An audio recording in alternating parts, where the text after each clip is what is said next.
Hello and welcome. I'm Ann Tracy and I'm writing with Blandon on Broadband. I'm here virtually in Sherburne County. Thank you all very much for your time. This is great. Every year I do county broadband profiles for all 87 counties in Minnesota, and some of the counties this year have been kind enough to meet me to talk about one topic, and it's kind of the burning topic for most of us this year, especially people outside of the Twin Cities, and that is COVID. And specifically, has COVID been a help or a hindrance to folks in Sherburne County?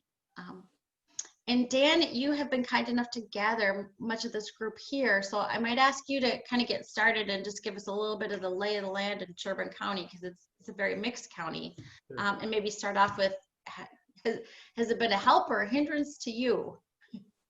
Well, I guess it would depend who you ask in the county. We do have some areas that are very well served with broadband and have multiple competitors. And then we do have some areas that are underserved that really struggled with distance learning and telecommuting this past year. So if anything good has come from COVID, it has really renewed the interest of the county board to expand broadband infrastructure throughout the region. And I did invite 2 commissioners with us and our county administrator. And then we also have our public works department. David Rodell is representing them as we're putting some conduit into the ground and trying to partner with our area providers. So I thought he could add some insight to that particular project. Nice, nice. And Dan, I'd like to jump in and concur with what Dan was saying. COVID has really brought to light the huge gaps. People would think that just because Sherburne County is like right next to, it's only a half an hour away from the metro, and they would think that we would have awesome service. You hear the term Greater Minnesota spoken of a lot, and the expectation that they probably are going to have not as good of internet as what they would expect we would have right next to the metro. And that is so not true. It's more of your cluster areas of where your denser populations are with your cities that will have that ability to have better broadband connection. You get out into your township areas where the density and the population is spread out greater, then you're going to struggle to have that ability to have access to good broadband. And it was really highlighted with the school, when the school had to go to the hybrid learning method or just plain online, really struggling with making sure the school had to do a lot of things to try to get that connection to those people that were out in the township areas and such. So I think for us, it really became a highlight that we really need to dig down and get into, bring our study. We did a study 5 years ago at the county level, and bring that back to the table and try to figure out what do we need to really start doing greater and above than what we're doing with conduit digging when we're doing our road projects and stuff. So I always like to say, and I've been involved in this for quite a while, I've been at some of the broadband when I was the mayor of the city of Big Lake. And it's kind of frustrating. We've made progress. The broadband grants have helped, but I always tell people it's like, we're still paying phone companies. The federal government is still paying phone companies to put landline phone lines to every new house that's built. Has anybody seen a phone book lately? Remember what they used to look like? I'm going to date myself. I mean, you used to be able to use them as booster seats, and that was just the white pages, not including the yellow pages, which is a separate book. Now you get a book that has landline phone numbers in it from your local phone company, and you're lucky if it's 20 pages. So that to me is a sign of where we as government at the federal level, the state level, are not really getting on top of this this issue, because broadband is like phones were back in the 40s. We're not going to grow without putting that money into making sure everybody has access, especially with now telecommuting. That's become, businesses are starting to see how that's going to work. So it's kind of forced them to speed up that possibility, where you don't have to have everybody in a brick and mortar building to do their job, but they're going to have access to good broadband where they live. So for me, it's a really high priority that needs to be stayed on top of. And we want to partner with our, make it a private-public partnership. But these entities are not going to come in and spend the kind of money to service the areas that just aren't going to give them that return on investment. So that's where the government has got to come in. I will be quiet. I know my other colleagues have thoughts and stuff too, but I'm very passionate that we will not grow in our county, in our state, or in this country if we do not get on top of this broadband issue. It is dire. It's like water and sewer services and electricity in today's world. Okay, I'm off my soapbox. You guys next.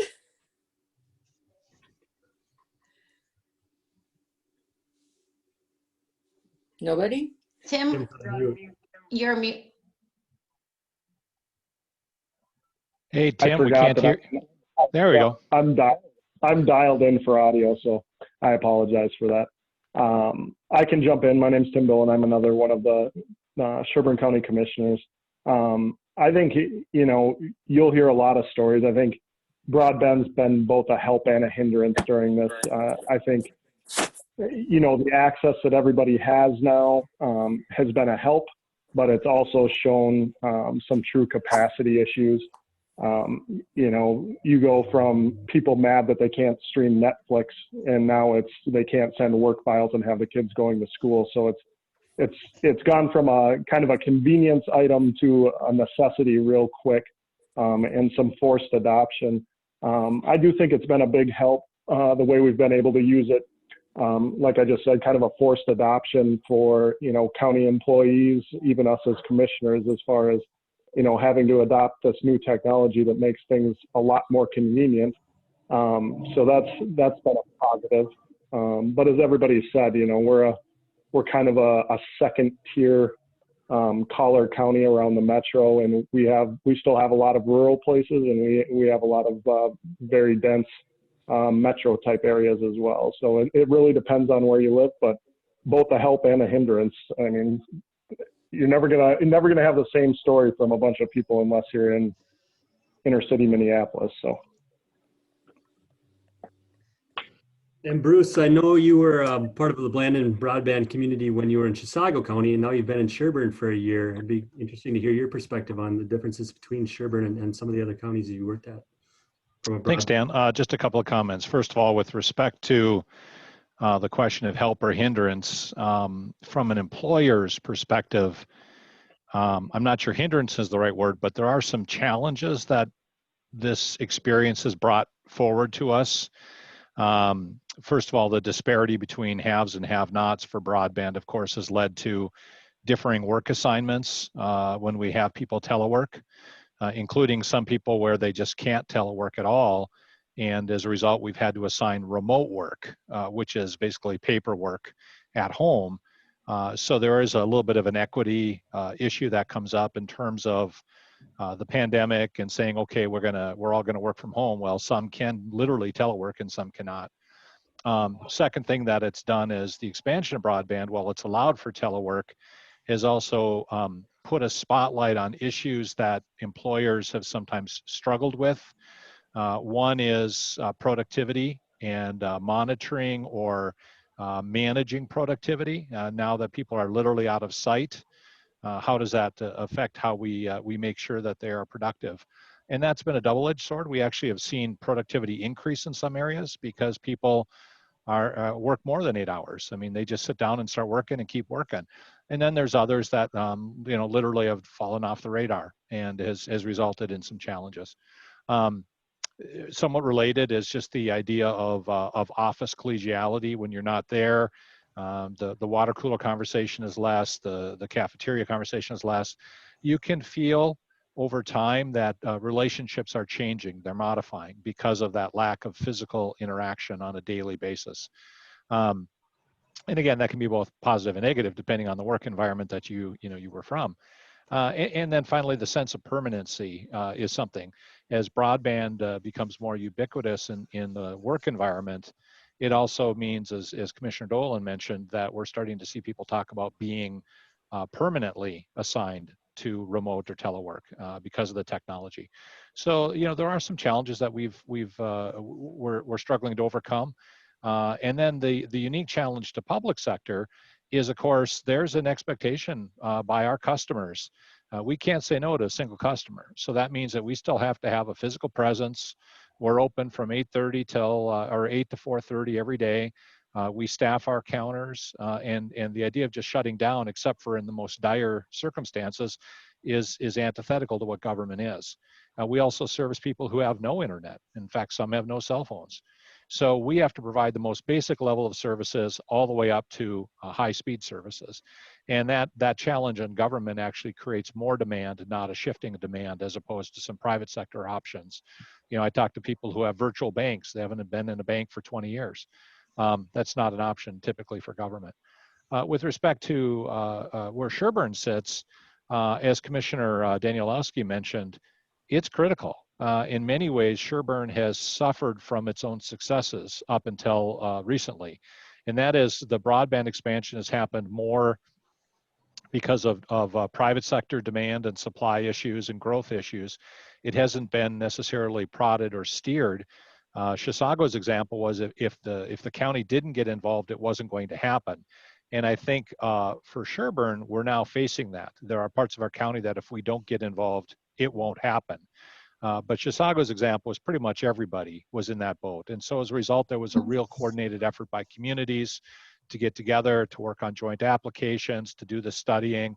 And in fact, in a couple of areas, they actually created subordinate service districts and self-taxed themselves to fund it. And that was done basically at the township level where the most rural needs were the most dire.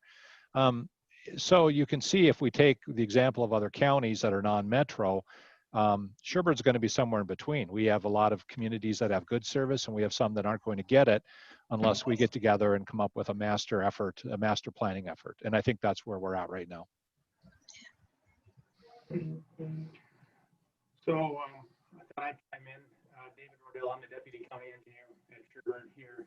I concur with basically everything that has been said so far. So historically, in recent past, we've been adding conduit that would eventually be filled with fiber as we're doing our road construction project. And that would be probably in direct conversation in relation to working with the utility company. So what Commissioner Danielowski had identified is that the kind of the rural outside state areas that, you know, don't stand up and raise their hand that they need coverage because they aren't economically feasible for some of these broadband companies to service. I think that's something that that probably came to light because usually these road projects, we've had some utility companies come in after the fact and say, we'd like you to add conduit. And we've worked closely with the administration department to get that added. Now, in terms of how this has affected COVID, we've had communities that have poor coverage reached out to our administration group just recently. And it's an example of maybe a success and where we maybe learn from how this process works. They've reached out to us, the administration, and they said, hey, we have a coverage issue. And so we worked closely with them. We generated plans. We worked with the future infrastructure that was going to go in terms of the actual product, determine where they needed their monuments and that kind of thing, pedestals located. And so we were able to successfully get plans completed quickly. But what happened in the learning process is it went so quickly that we just were in a hurry to get it in due to some constraints that caused us some challenges as well as to work with the public. But I think that's a success that at least we're getting product in the ground. And I think we've got a couple instances here where it afforded, as Commissioner Danielowski identified, it afforded the future providers some dollars because of COVID to afford to be able to upgrade facilities that were definitely needed. So there's a push to streamline it to make it easier for that public-private partnerships. Conduit. Yeah. And how have the providers responded? Oh, sorry. Yeah, that dig once policy has been in place for some time, and it's definitely, you know, the more conversations we have now about fiber with fiber providers, there's a lot of fiber providers that it's taken them the last decade to figure out what part of the projects they're good at and why projects fail. And they all have about the same story, and that's that they're good at managing fiber, they're not good at infrastructure. So the piece where the public can jump in is doing that infrastructure piece and that conduit. And we think that that's ultimately the path forward for us here, is to partner with the private companies by putting public dollars into publicly owned infrastructure, and then having them occupy that space. And I think, Anne, sometimes what's challenging too is with the amount of providers that can be out there. I think in our area, Windstream was the one that was originally had all of the fiber in the ground, and now you have other companies that are coming in, and some are laying their own coax. And coax, that's an old terminology, isn't it? I'm dating myself again, sorry guys. Anyways, so it gets confusing sometimes too for people to understand who's offering what. You've got some people that are offering through the airwaves. You got others that are offering it in the ground. You've got some that are doing the cable, but they're telling you that there's fiber at the nodes. And I've always said, when you hear this stuff, it's like, I think I somewhat know just enough to be somewhat dangerous, but not enough to really help. How do we fix the problem? And that's what's happening in my community right now. You've got some private entities that are coming around trying to sign people up, and they will lay something. But then at the same time, you've also got the fiber in the ground from the previous phone company, but it's all that dark fiber down there and nobody shares it.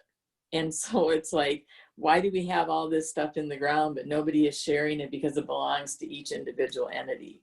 So that's always confused me as to how do we get away from that? Because we have internet and fiber in the ground in Big Lake. It's just owned by a company that just doesn't share it, but yet isn't really promoting it either, so to speak, because of ties to being able to get more money off of landline phones that aren't being used. It's a very intertwining conversation to try to get to the bottom of how this all works at times. Well, and Ann, if you add to that too, we just had an example at the county board meeting on Tuesday. The private sector response will be to follow where it's financially feasible and economical, and therefore some sort of at least return on investment. There are going to be portions, even where we lay the conduit, that aren't going to be economically feasible for, not just the last mile solution, but the last 30, 40 feet solution. And we had a homeowner say, hey, you're putting this in right around me, but the companies aren't coming and banging on my door. What do I need to do? And that gets to Commissioner Danielewski's point. At some point, do we take on and at the county level, the equivalent of what happened during the rural electrification effort, or the telephone effort to get telephones to every farmstead? I mean, we'll have to figure out whether we need to get, basically broadband to every home, or get broadband access to every home, and then let them make the decision. The other thing that we ran into is an example that Commissioner Dolan used, which is there are people who have access to broadband but aren't choosing it. And we ran into that with some of our employees. We couldn't have them telework because they would have had to upgrade their service. It was available, but they had made a family or a financial decision not to access broadband. So then our question is, do we pay the difference so that they can telework, or is there an expectation? And so there are some challenges that even though we can fill in a lot of the gaps, to be a complete 100% service provider is going to be very difficult. And then, Anne, sometimes going off of what was just said, that the cost to access it at times can be out of some people's reach. And what they'll do is, you know, if you're needing speed to be able to do your internet use, they can sell you sometimes the biggest, highest speed package they have, but then there's that verbiage in there that says up to. And unfortunately, when you have the highway, I like to break it down into like a road scenario. When you have the highway packed at rush hour, it doesn't matter how high a speed you're paying for, everything is going to get slowed down. So all they got to do is hit that speed at one point, and it's going to be in the middle of the night normally, and then they've provided that service, which really isn't, in my opinion, a service. So the private entity sometimes kind of takes advantage, I think, of that process and the way they mark service areas. I think when we first started this conversation years ago, I think it became quite clear when the state came down with their broadband grant money. There we go, say that really fast. That it became quite clear when they were self-reporting their areas and saying they were covered. And then if you really talked to people and really did the speed checks yourself, no, they weren't covered, but they're self-reported. So it's a skewed map. When you talk to people who have access to higher speeds but don't take them, have you surveyed them to figure out why they haven't? I don't think there's been any broad surveying done, and I think there's a pretty hefty mix of reasoning for it. Like Bruce touched on, some of it's just a cognitive choice, some of it is budgetary, some of it is just not even knowing it's available. You know, and I think that's kind of what we've really learned through COVID here is what the difference between served and actual broadband and the underserved is. And I don't think the majority of households exceeded that 25 megs that, you know, is the federal threshold and everything like that. Most people were fine with that if they had it. In the scenario, if you have a multi-person household with someone doing remote work and kids working on distance learning, that's not enough anymore. So I think we're getting a quick flash into the very near future with this, which ironically I think is a little bit of a benefit. You know, it's kind of a little shock to the system and saying, you know, maybe we need to change what our metrics are, because the metrics that we were using don't support what we needed to support. So. And I think when we first got into the Blandon broadband community, our main focus was getting broadband to businesses. And now 5 years later, they've kind of intermingled. The businesses are at home. So it's become more important to get fiber to the home because that's where business is being conducted. I think that's really changed a lot over the last several years here in Sherburne County. Yeah, and Dan, sorry.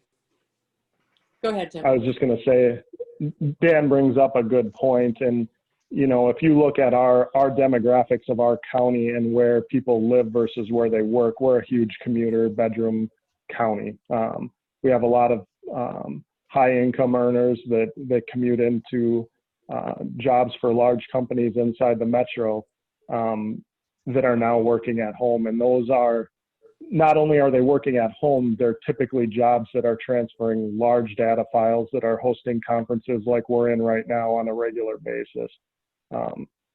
So that need is, like Dan said, our worry was getting it to the businesses. Now the businesses are no longer where we put the fiber to. So now we got to chase the end game there. Yeah. And I was just going to add to what Tim's comments were in that regards. Not only our businesses, I think now we're going to see a difference in learning. People are going to pick different options to educate their children after being as it was forced on them. They're going to find things that they like about distance learning or online learning, and that's going to require more. So you could have a household. My daughter, for example, has been an online school teacher with a Minnesota Virtual Academy for the last 18 years. And now she works out of her home. Now her 2 kids are home distance learning. So that requires extra speed and stuff. So she can still teach her classes online, plus the kids can get their learning done online as well. This is going to be something that's going to become more and more what's going to be happening in the homes, and at least in my opinion. What is happening with the schools now? Are people in your neck of woods, are they going to school? Is it hybrid? Is it remote education? We are in a hybrid scenario right now. Our numbers kind of hover around, we're within a few points either way at times to be fully online or fully in person, but at the moment it's a hybrid model. As Commissioner Danielski said, we've been somewhat fortunate. All of the major school districts have elected the hybrid model. There was some discussion earlier of a couple of them petitioning to go fully in person. But right now, consistency is weighing well for us to be able to do that. Dan can talk specifically. We have worked very closely with the schools in aligning what we can for programmatic support. And we were very fortunate. We had a couple of shovel-ready broadband expansion projects to serve, what would you say, Dan, a couple hundred homes? 200, yep, just over 200. So we're able to use Federal CARES Act funding to do that, where most places have not been able to turn that as quickly. But that is part of our strategy, which is if there is some movement at the federal level to extend the deadline for use of CARES funds past December, we would probably do more broadband projects to expand it. I would say there's an apprehension by the schools to actually be fully. No, I'm sorry, I can't hear you very well. Let's see. Yeah, speak louder, Dave, and get closer. You look great. I know I'm kind of with my laptop here. I can't quite.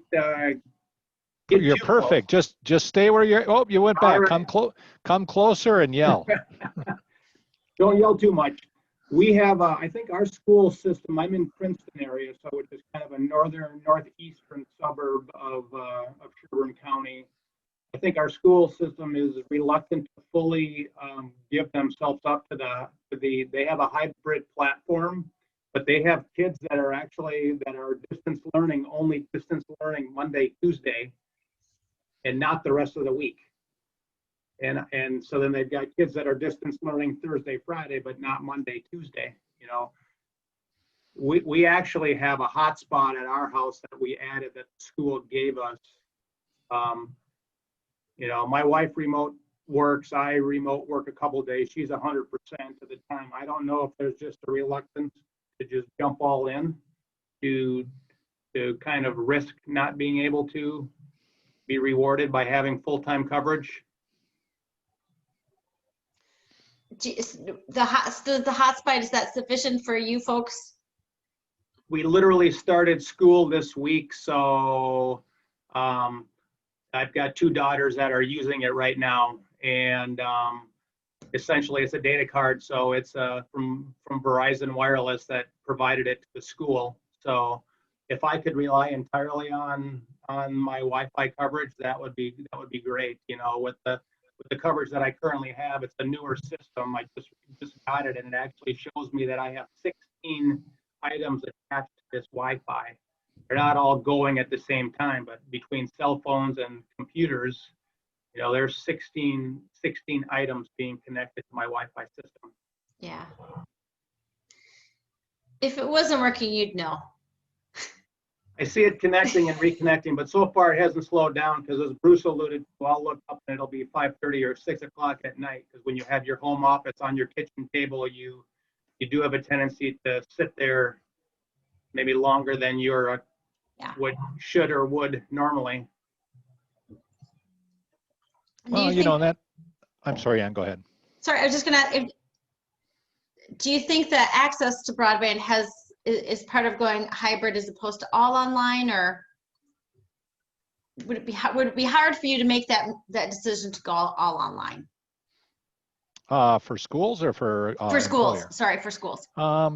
It was part of the early conversations. I was not in the later conversations. Dan, do you recall speaking with Amanda, the superintendents? Was that a decision-making factor for them? I don't believe it was. They have hotspots that are available for the students that are unable to get fiber at this time. So what was not a decision-making hindrance in any way. And folks who have the hotspots can generally use them from their locations? Yep. Mm-hmm. Not And ideal. we were fully engaged. In fact, we didn't find out the last minute that it actually wasn't going to be full-time interactive online learning, which is, we'll see how that works for our younger generation when you're kind of on your own for 3 days of the week and you're Zoom learning the other 2 days. I'm a little concerned about that process, but hopefully we can get it figured out and they can be actually fully engaged all week long.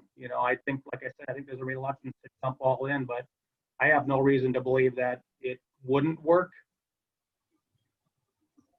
See, now in Big Lake, a lot of the schools in Sherburne County have also offered a total online, to where you could opt as a parent to put your child into 100% online learning. And they partnered with a organization that has helped them do that. So there's basically, at the moment, there's the hybrid learning model, which is K through 5 goes in person 5 days a week. Middle school and high school, depending on what group you're in, they split them into A and B group.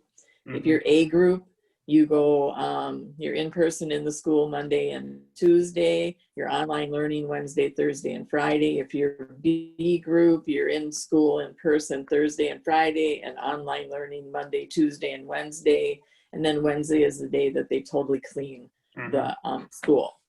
So there's a couple of different options you could choose as a parent to do. And I think what they decided on doing the hybrid model was, it was a lot more, they could be more consistent with it. I think if the numbers did float around a little, if you went in 100% in person, if you bumped up over a 10, then you had to come back into this distance learning. So I think they felt that picking two, they had more leeway to give parents some consistency with the hybrid model, because that gave you a little more opportunity to go up and down in your number curve, depending on what cases are reported and stuff. And I don't think any parent wants to be all in school with your numbers under a 10, and then they bump up for some reason up to a 12 or a 13, and we got to shut it all down and go back to distance learning.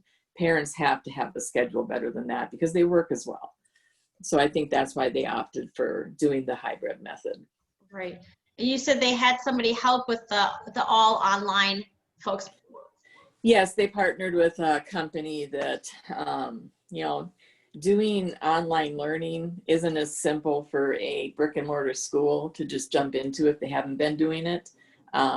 The school district my daughter works for is the Houston, Minnesota School District, and they went with this, the Minnesota Virtual Academy is run through the Houston School District. They did that like 18, 19 years ago, as versus having to shut their school down and consolidate with a bunch of other communities around them.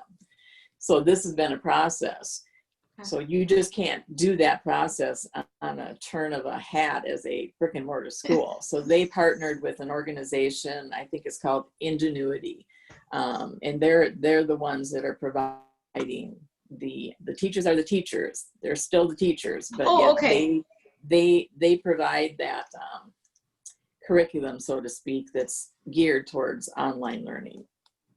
So the teachers have to work with this Ingenuity curriculum and whatever curriculum they're using in the hybrid as well. Yeah, they've kind of melded it, so it does hit the points that they need their curriculum to do. And there's only so many teachers that are doing the online. The rest are doing a model of it. They'll teach kids when they come into class, plus these kids when they're at home have to basically log in just like they walked into their classroom. Yeah. It's all hard. It is. It's all hard. Yeah. But we're all in the same and the- boat, so we'll get through it. Yeah. And I don't think in the conversations I had, I don't think of all the different school districts that touch our county, which is a lot. I don't think the percentage of students with difficulty in accessing the necessary bandwidth, I don't think that was a determining factor for any of them. I think we're lucky enough that a high enough percentage of our students do have access to where we felt each school district felt they'd be able to address that gap if it happened. Yeah, and I think they were lucky enough to, like Dave said, you've got these entities that have that came forward to use hotspots, and that's all because of COVID. COVID goes away, and we continue to go down this path for whatever reasons. Then we'll see a different scenario of how important the internet is going to be, minus these companies providing these hotspots. Well, you're in a good position when the hotspots work. Yes. And that makes a difference, because there are some counties where they don't work, or they don't work throughout. Yeah. Sherburne's pretty fortunate with that. Its cellular coverage is pretty robust, and we're a pretty flat county. I think our biggest hill, what do we call Mount Sherburne? It's probably 100 feet, maybe. So yeah, you know, a few towers and you can do a really good job with cell phone coverage. Therefore, the hotspots are pretty decent. And Well, actually, I think the highest point is in Commissioner Dolan's district up in Becker. There is actually a hill. yes, and I think Dave Rodell's got a little tower or a shed on top of it, if I remember right. So You bet. Yep. yeah, there was rumor we were going to have a ski hill out there one day, right? Yeah, we did. That's awesome. And you folks are telecommuter forward community. Am I Yes. remembering that? How is that going, and how is that? I think that program's just getting up and running, and Yeah. named permanently the director at Deed. So I think we're in the early stages of developing that program right now, and we're looking forward to working with them. Okay. Okay. I don't think we've all been understanding what it actually means yet. I think Dan's still going to get us up to speed on that. We signed up to be it right as COVID hit, so I think it kind of changed their implementation plan a little bit. Yeah. Yeah. They're just getting back into it now. Right now, it sounds good. Weeks ago. Well, you know, and this is maybe a little bit in the weeds, but looking long term, one of the things that we've learned is during the COVID pandemic, some of our business functions have gone virtual. Some were there before, but both in our social services and our community corrections areas, for instance, we're doing virtual interviews, virtual visitations, virtual check-ins. And of course, that puts a technology demand on the employee to be able to do that, but also on the client that we're servicing. And so there, you know, there are some long-term implications for us, even as a business unit, that we're going to need broadband to continue, because the use of these, we call them waivers here. So traditional either government mandates or requirements and how we do business are changed during the pandemic. We're actually advocating that they will be permanently waived or be discretionary. And in doing so, you know, I think that that whole concept of telecommuting becomes a whole different animal if we can make permanent some of our business or some of our employees working permanently out of the building. And you know, we're looking forward to that, but there's also, again, some challenges. One of the challenges I didn't mention was the equity issue. We do have employees here in the building who just can't leave. I mean, for instance, if you're a jail administrator, you probably have to be in the jail. But then you look at somebody who's working at home and you get a little bit kind of envious of some of the flexibility they have. So, you know, flex time, comp time, lunch breaks, all of those things. And you know, we've even had some unions ask questions like, are people using PTO like they used to? And the answer is probably no, because you used to have to take 2 hours off to go to a dentist appointment. Now you don't. You just flex your time and work during the day. So again, we're going to have to answer those questions on, are we as productive? But then what does that mean for our workforce that doesn't have the option of telecommuting? So the telecommute forward has some post-COVID coattails, which will be very interesting to explore. Yeah, I think that's super interesting, and especially the discussion of waivers. There's a whole matter of healthcare.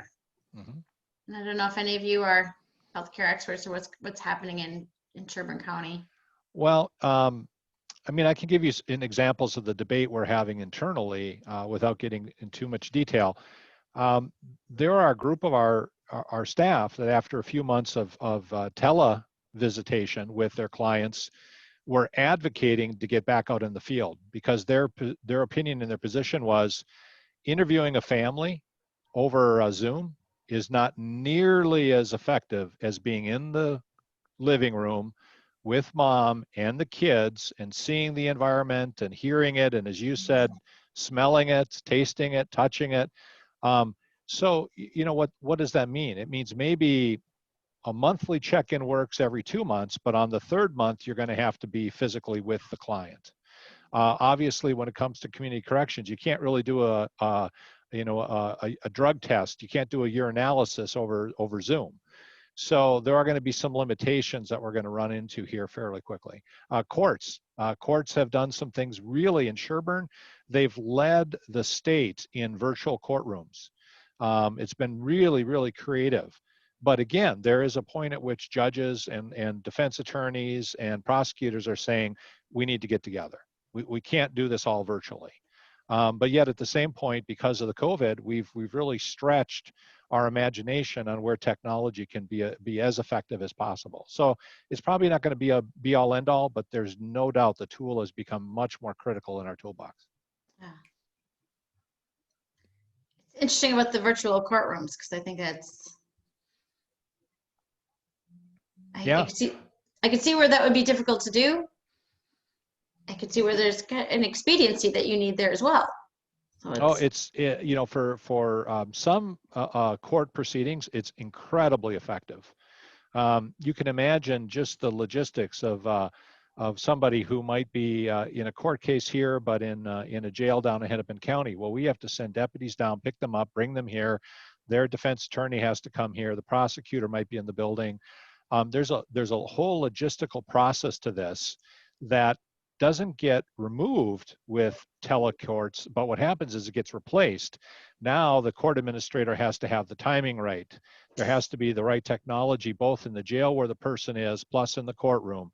The defense attorney has to be able to Skype in or Zoom in or WebEx in. And so the logistics have changed, but the reality is that the actual litigation, the actual process, the adjudication can happen virtually. And there's really some very strong positives to that in terms of efficiency, effectiveness, cost savings, and ultimately with the pandemic, with health and safety. yeah, absolutely. Yeah, and that's kind of what I touched on, where I think there's been a substantial positive in the forced adoption of some of these things.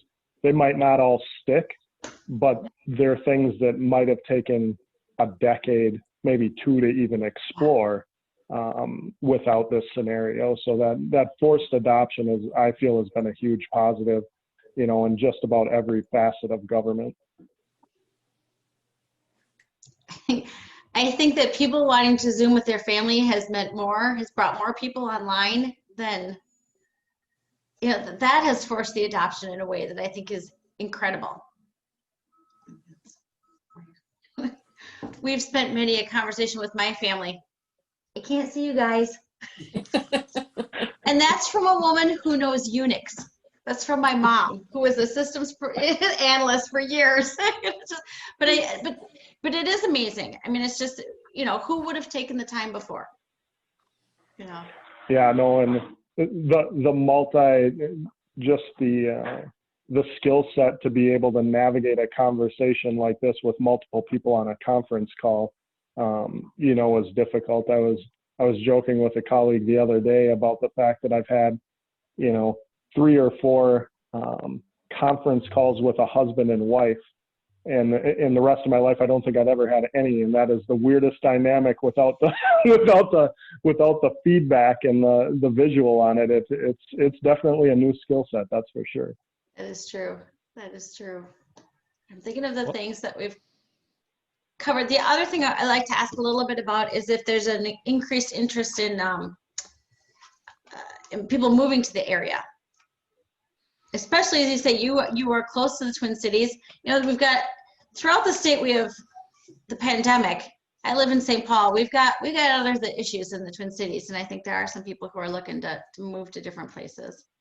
We have been growing very steadily, and we just had our recent housing study completed. And one of the things the consultant mentioned is with the broadband expansion and with the proof that you can work from home in a lot of situations, we may see a lot of people from the cities move to our area because they no longer have to drive into work every day. So there might be more demand for housing in the future because a lot of those people are going to be moving out of the metro to more suburban areas. Yeah. And speaking for Big Lake, and Sherburne County, we are one of the fastest growing counties in the state, and we have been for a good number of years. And I have not seen that fall off at all. I think we have our housing market for Big Lake that I can speak to is pretty much when something goes on the market, it's gone. And there's a lack of inventory, which of course creates a seller's market. But people do still want to come out here. They like the feeling of Sherburne County. It's got a good small town or small home community feeling in pretty much every area of Sherburne County. And people are looking for that. Yeah, our growth is basically a capacity function at this time. If we had more housing units, they'd be full. It's very much a hot market, and you know, we still have a lot of land available, and you know, a lot of city service districts that are available for building. So, but it took us a long time to get out of the lot inventory that we had from the crash in 08 too. We had a lot of lots that had to be reabsorbed into the system, and Dan can correct me if I'm wrong, but I think we finally absorbed those the beginning of last year, maybe. So now we're finally starting to get that fresh stuff, which the nice thing about those new developments is now that we're going out past, you know, the existing borders, we're starting to get that, you know, that fiber infrastructure follows those larger developments and taps into those. So one kind of feeds the other, and Bruce hit on that earlier. You know, he said, we've had the luxury of the market driving most of our fiber investment, but now it's starting to show, you know, those little pockets that aren't cost effective, and we have to figure out a way to deal with those. Yeah, and we're also seeing a huge increase in our multifamily properties as well, and there's a huge pent up demand for that. The minute they build it, they're full in a matter of no time. Yeah, we've got a unique proximity to not just employment centers, being both the St. Cloud area and obviously the Twin Cities metropolitan area. So, you know, if you want to live here and commute to work, it's great. Housing is still relatively affordable.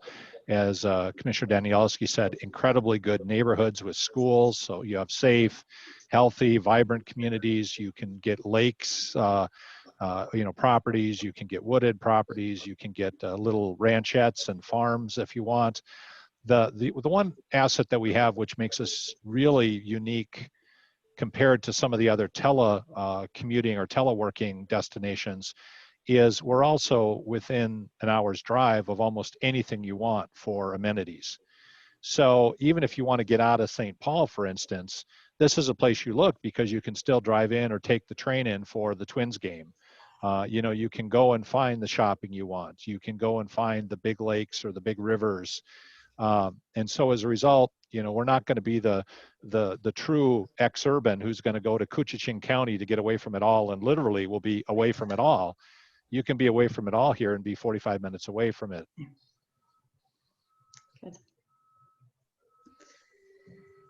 Good. I think we've hit all the hot topics, but I want to give folks a minute to say anything else you want to say. I got nothing. We covered them all. You guys have been great. We'll It's- find you a Before we house, bring Ray Ann. in. Come on Yeah, up. We'll yeah, show you that sounds around. good. That sounds good. That sounds good. Yeah. Has it been 5 years since that feasibility study? 2015, yeah. No. Yeah. Wow. We are gonna blow the dust off that baby. Yeah. Well, Ann, we were just talking about having Bill Coleman come up here and do some consulting with us. So if we pull him over, maybe you can come over too, and we'll have a little tour, and either virtually or literally, and have some fun. So Nice. That sounds good. Perfect. All right. Well, thank you. Thank you so much for your time. And I will probably get this up tomorrow. So Okay. Thank you. yeah. Thank Thanks you, a Ann. million. Have a great Take care. afternoon. All right. Thanks, Ann. You too. Good afternoon. Bye-bye. all right.